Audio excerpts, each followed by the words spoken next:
할렐루야. 수요예배 참여한 여러분 환영합니다. 설 명절은 잘 보내셨는지요? 설 명절의 마지막 날 수요 예배를 드립니다. 오늘 이 예배 가운데도 성령 충만 은혜가 함께 하시기를 주님의 이름으로 축원합니다. 이 시간 우리에게 주시는 하나님 말씀은 누가복음 17장 20절에서 30절 말씀입니다. 누가복음 17장 20절에서 30절 말씀 봉독해 드리겠습니다. 바리새인들이 하나님의 나라가 어느 때에 임하나이까 묻거늘 예수께서 대답하여 이르시되 하나님의 나라는 볼 수 있게 임하는 것이 아니요 또 여기 있다 저기 있다고도 못하리니 하나님의 나라는 너희 안에 있느니라. 또 제자들에게 이르시되 때가 이르리니 너희가 인자의 날 하루를 보고자 하되 보지 못하리라. 사람이 너희에게 말하되 보라 저기 있다 보라 여기 있다 하리라. 그러나 너희는 가지도 말고 따르지도 말라. 번개가 하늘 아래 이쪽에서 번쩍이어 하늘 아래 저쪽까지 비침같이 인자도 자기 날에 그러하리라.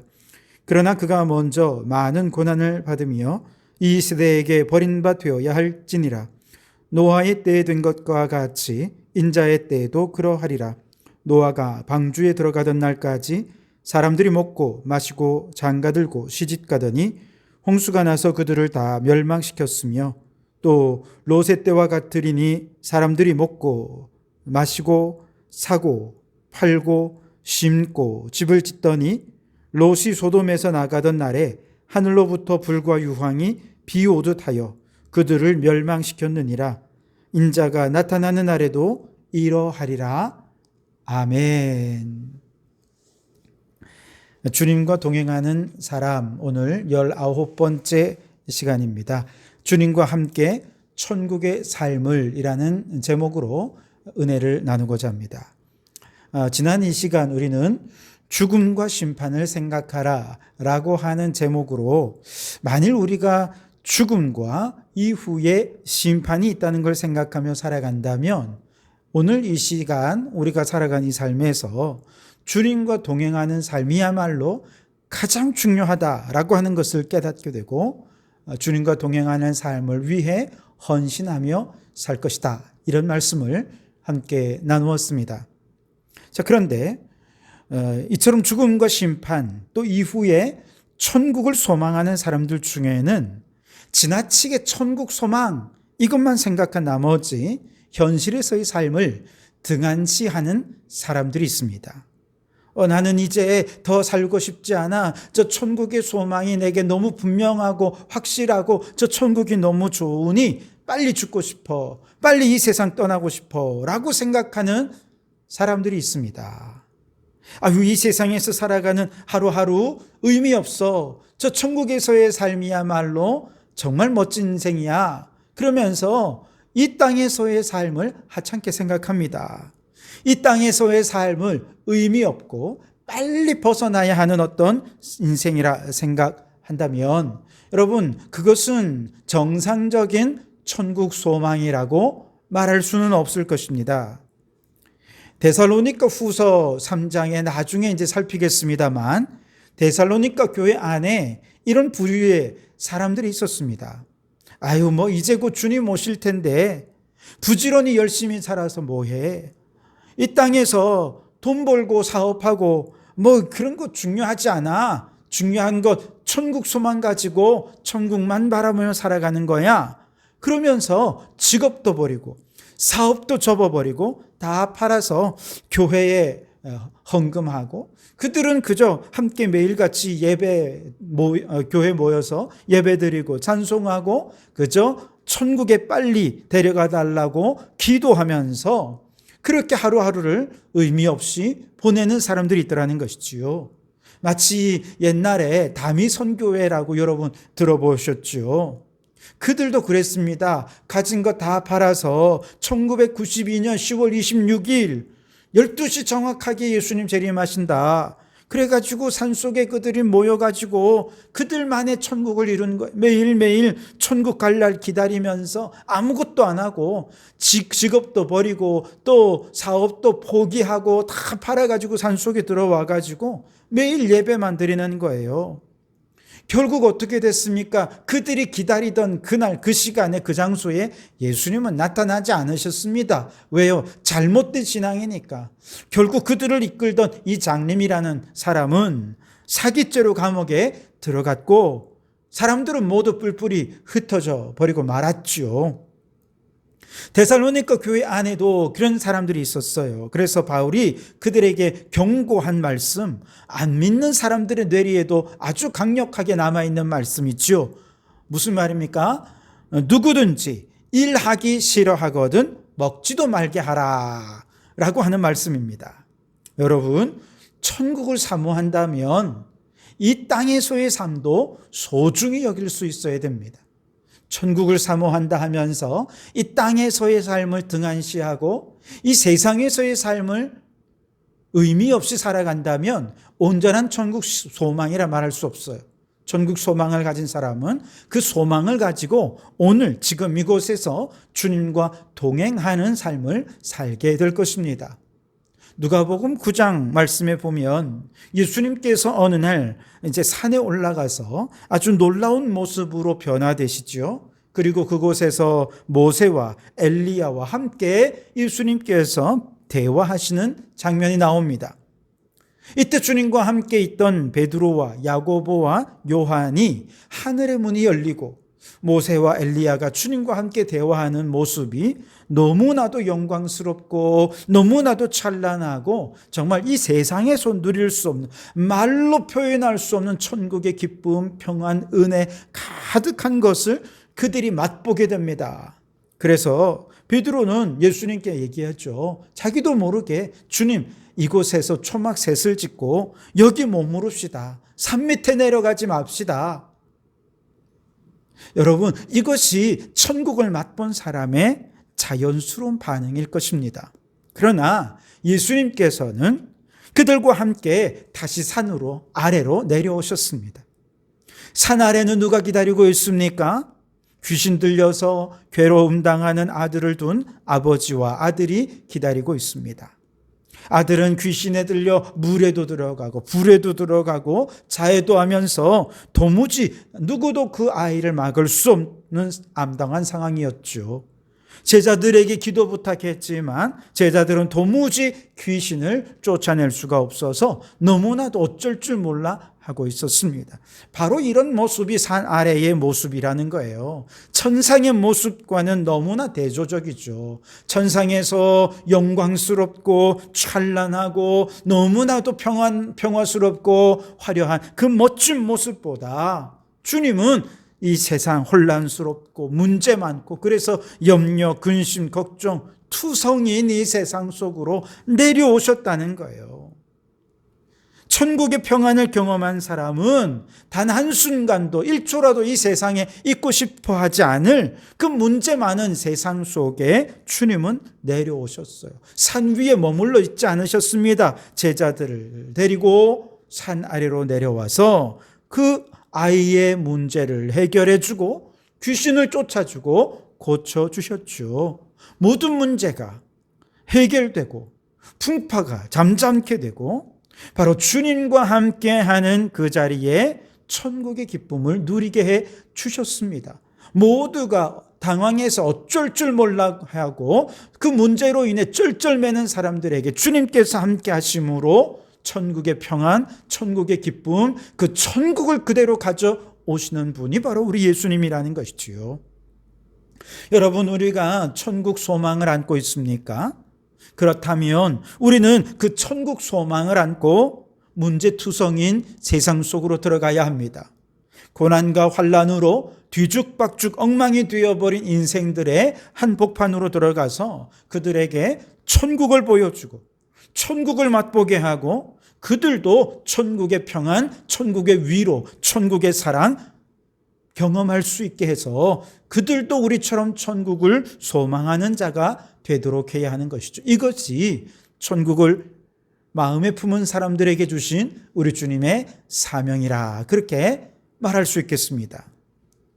여러분, 예수님은 천국 그 자체이십니다. 예수님이 이 세상에 오셨다는 것은 천국을 가지고 이 세상에 오셨다는 것입니다. 아니, 천국이 이 세상에 그저 내려왔다는 것이지요. 누구든지 예수님을 믿고 예수님을 그 마음에 영접했다 하면 그것은 곧 그 마음에 천국이 임했다라고 하는 것을 의미합니다. 오늘 우리가 읽은 누가복음 17장 20절과 21절에 이렇게 말씀하시죠. 바리새인들이 하나님의 나라가 어느 때에 임하나이까 묻거늘 예수께서 대답하여 이르시되 하나님의 나라는 볼 수 있게 임하는 것이 아니요 또 여기 있다 저기 있다고도 못하리니 하나님의 나라는 너희 안에 있느니라. 아멘. 예수님을 영접한 사람들에게는 이미 하나님의 나라가 그 마음속에 들어온 것이다 라고 말씀하시는 것입니다. 물론 완벽한 천국, 온전한 천국은 저 영원한 하나님의 나라에 들어가야 비로소 누릴 수 있겠지요. 그런데 이 땅에 살면서도 우리가 예수님을 나의 구주로 믿기만 하면 하나님의 나라가 씨앗의 형태로, 가능성의 형태로 우리 마음에 심겨지게 됩니다. 우리가 이 가능성을 믿으면 이 천국이 씨앗으로 우리의 심령 속에 들어와 있다는 사실을 확신하면 그 다음에 우리는 믿음으로 이것을 잘 가꾸어 가게 됩니다. 이 믿음을 키워가게 됩니다. 아무리 환난 많은 세상 속에서도 하나님께서 우리 마음에 가져오시는 천국을 잘 키워내면 어느 순간 천국의 기쁨과 천국의 평안이 내 마음속에 흘러넘치는 삶을 살게 될 것입니다. 시편 27편, 다윗의 시편은 제가 참 좋아하는 시편입니다. 다윗은 1절부터 이렇게 얘기합니다. 여호와는 나의 빛이요 나의 구원이시니 내가 누구를 두려워하리요. 여호와는 내 생명의 능력이시니 내가 누구를 무서워하리요. 악인들이 내 삶을 먹으려고 내게로 왔으나 나의 대적들, 나의 원수들인 그들은 실족하여 넘어졌도다. 군대가 나를 대적하여 진칠지라도 내 마음이 두렵지 아니하며 전쟁이 일어나 나를 치려할지라도 나는 여전히 태연하리로다. 아멘. 다윗은 무서운 게 없어요. 왜? 하나님을 믿으니까. 하나님께서 그 마음에 천국을 주셨다는 사실을 확신하니까. 물론 그는 처음부터 그러진 않았을 것입니다. 어린 시절 목동으로 일할 때 양들을 치는 중에 늑대가 와서 양들을 공격합니다. 어느 날은 곰이 와서 공격합니다. 그렇게 어린 다윗이 혼자 힘으로는 도무지 감당할 수 없는 위협에 처할 때 다윗은 오직 만군의 여호와 하나님을 믿는 믿음으로 나아갔습니다.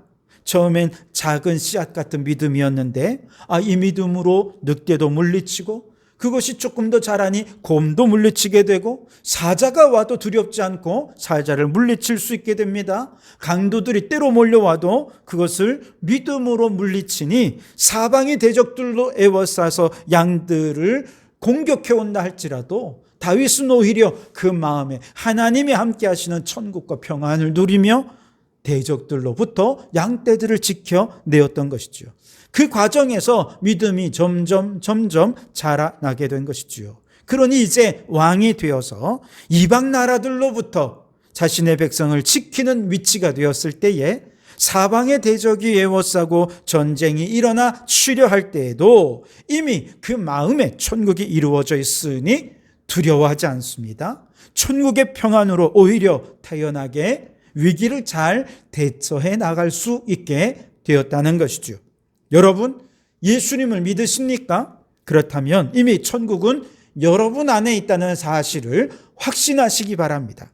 그 작은 천국의 씨앗에 믿음으로 물을 주고 믿음의 걸음을 주고 잘 키워내실 수 있기를 바랍니다. 작은 위협조차도 믿음으로 대처해 보시기 바랍니다. 점점 큰 위협도 담대한 믿음으로 대처하게 될 것입니다. 그때 마음의 천국이 이미 크게 자라서 하나님 주시는 능력이 바로 천국으로부터 흘러나오게 될 줄 믿습니다.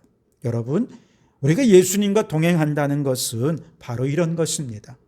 인생의 큰 위기 속에서도 주님이 내 안에 함께 하시고 나와 함께 하시는 주님께서 내 마음에 천국의 평안을 주심을 확신하시기에 그 평안으로 모든 위기를 주님 주시는 지혜로 넉넉히 감당해낼 수 있게 되는 것, 여러분, 이것이 주님과 동행하는 사람이 누리는 삶의 축복이 될 것입니다. 2022년 올 한 해도 여러분 아마 많은 인생의 위기가 찾아오게 될 것입니다. 그러나 내 안에 계신 예수님을 믿으십시오. 그분이 내 안에 천국을 가져오셨음을 확신하십시오. 예수님과 동행하는 그 모든 순간이 천국을 경험하는 순간이 될 것입니다.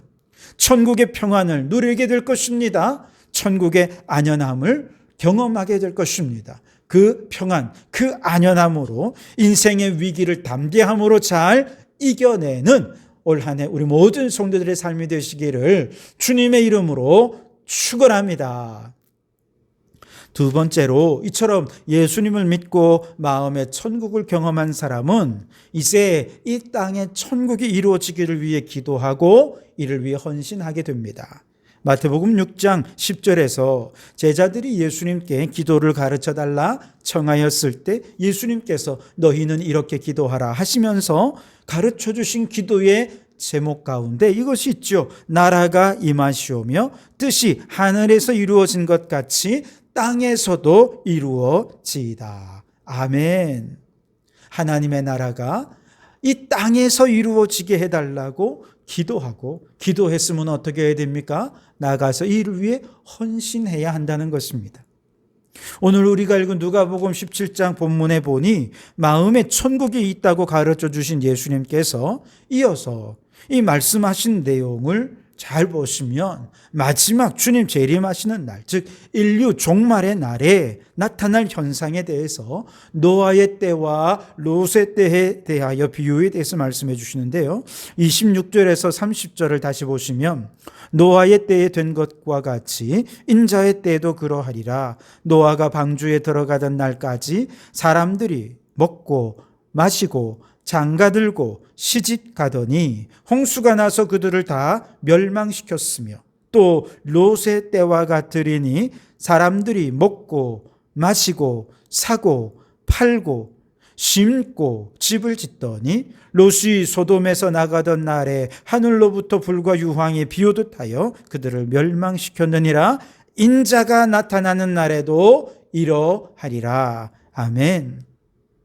여러분, 세상의 마지막 인류 종말의 때가 될 때 예수님이 재림하시는 그날에 이 세상에 대해서 예수님께서 가장 걱정하시는 것은 사람들이 얼마나 심각한 범죄를 범하느냐, 주님이 그거 걱정하지 않으십니다. 사람들이 너무 일상의 삶에 매몰되어 있을까, 그것을 걱정하신 거예요. 사실 살인하고 강도하고 폐륜적인 범죄를 저지른다면 사람들은 오히려 그런 모습을 보면서 이래가지고는 큰일 나겠구나 생각하면서 무언가 연약한 인간들이 붙잡을 무언가를 찾게 될 것이고 그 중에 예수님을 붙잡은 사람도 있겠죠.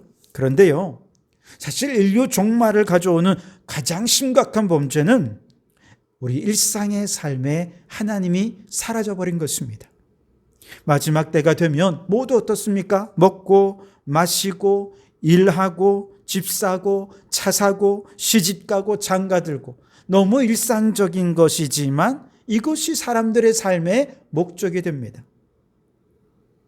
그렇게 사람들은 점점 더 좋은 집에, 더 넓은 집에, 좋은 차에, 더 맛있는 것을 더 멋진 장소에서 먹으면서 여유를 즐기기 위해 더 많은 돈을 벌려고 합니다. 그래서 미친 듯이 일을 하지요. 주일도 없이 일을 합니다. 마음속에서 예수님을 밀어내고 주님 오실 날은 나와 상관이 없어요. 지금 오늘 이곳에서 눈에 보이는 현상의 삶이 그들에게는 전부인 것이죠.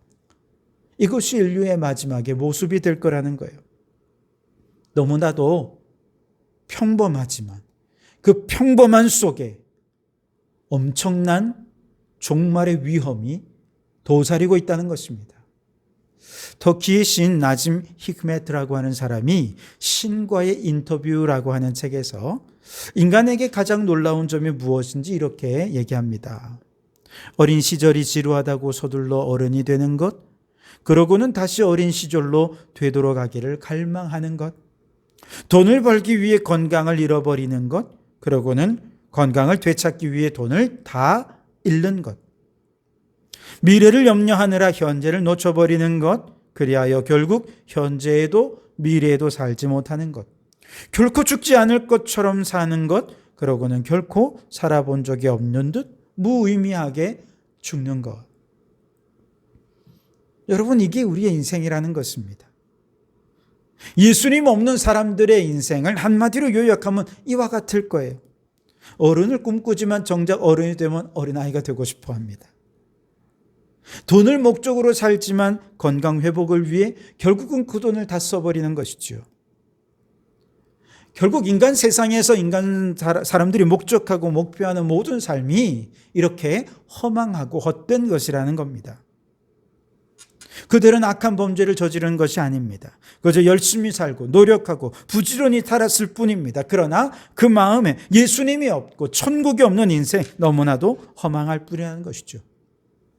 성경은 반드시 예수님께서 이 땅 가운데 종말을 가져오실 것이고 천국을 가져오실 것을 예언하고 있습니다. 요한계시록 11장 15절에 일곱째 천사가 나팔을 불매 하늘에 큰 음성이 나서 이르되 세상 나라가 우리 주와 그의 그리스도의 나라가 되어 그가 세세토록 왕노릇 하시리로다. 아멘. 마지막 종말이 되면 이 세상 나라들을 그리스도께서 다스리시는 때가 오게 될 것이라는 겁니다. 그런데 예수님께서 오셔서 다스리시면 이 세상 뭐가 어떻게 달라집니까? 요한계시록 21장 말씀에 보면 주님께서 이 땅을 다스리시게 되면 모든 눈물을 닦아주시고 사망도 애곡도 곡하는 것도 아픈 것도 다시 있지 않을 거라고 말합니다. 이사야 11장 말씀에는 이 세상이 이제 송아지와 사자가 함께 뒹굴게 되고 어린이가 뱀의 굴 속에 손을 넣어도 아무런 해를 받지 않는 세상이 될 것이라고 예고하고 있습니다.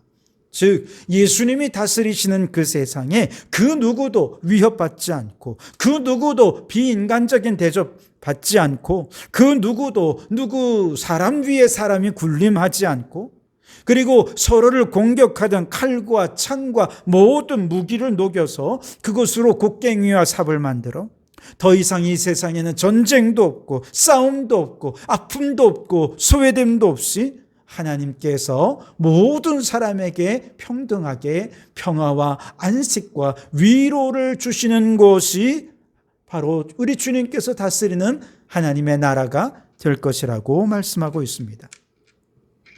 그런데 놀랍게도 이 위대한 나라는 장차 먼 미래의 언젠가 올 그저 유토피아가 아닙니다.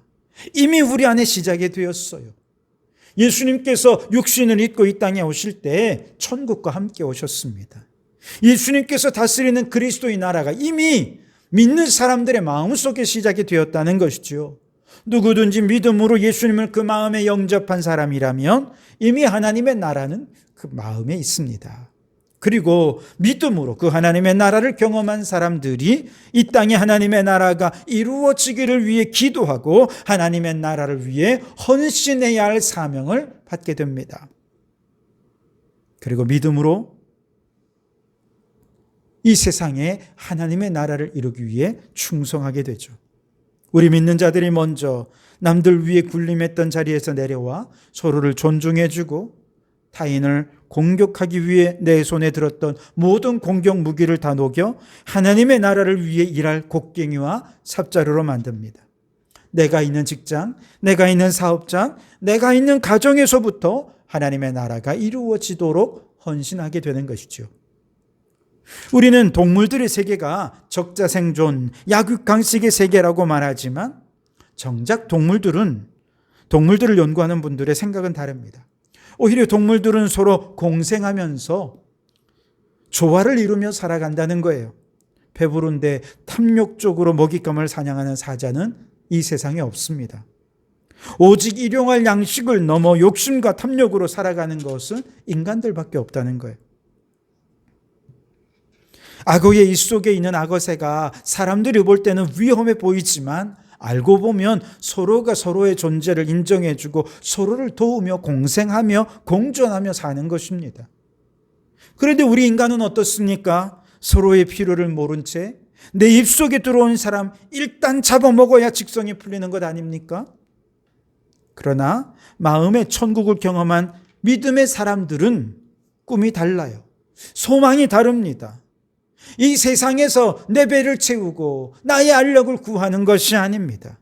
송아지와 사자가 함께 뒹구는 하나님의 나라를 꿈꿉니다.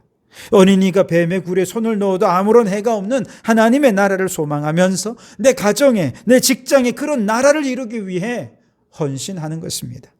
여러분, 내 안에 하나님의 나라를 경험해 보지 못한 사람은 결코 하나님의 나라를 이루도록 기도할 수 없고 꿈도 꿀 수 없습니다. 내 안에 예수님께서 가져오신 천국을 믿음으로 확신한다면, 그리고 그 확신 속에서 내 안에 들어온 천국의 그 씨앗을 잘 키워서 무럭무럭 자라 그것이 어느 순간 우리의 내 마음속에 평안을 주고 천국을 경험하게 하며 주님과 동행하는 모든 순간이 하나님의 나라임을 확신하게 될 때 바로 그 사람이 가정을 천국으로, 직장을 천국으로, 우리 마을을 천국으로, 이 나라와 민족을 하나님의 나라가 되도록 하기 위해 헌신하며 살게 될 것입니다. 주님과 동행하는 삶, 여러분, 그것은 곧 천국을 소망하는 삶이 될 것입니다. 그러니 여러분, 오늘 이 하루도 앞으로 여러분 남은 삶이 주님과 동행하면서 천국을 소망하는 삶을 살아가는 우리 모든 성도들이 되시기를 주님의 이름으로 축원합니다. 기도하겠습니다. 주님, 내 안에 천국을 가져오시니 감사합니다. 믿음으로 천국의 씨앗을 잘 키워서 세상에서 천국을 누리며 살게 해 주옵소서. 목적도 꿈도 헛된 것을 추구하며 타락한 이 세상에 천국을 꿈꾸며 살게 하신 하나님, 하나님의 나라가 이 땅에 이루어지기를 위해 날마다 기도하며 우리 가정과 삶의 자리에 천국을 이루는 일에 헌신하게 하옵소서. 이처럼 천국을 누리며 천국을 위해 헌신하는 모든 삶이 주님과 동행하는 삶임을 깨닫고 올 한 해도 주님과 함께 천국의 삶을 살게 해 주시옵소서. 예수님 이름으로 기도하옵나이다. 아멘.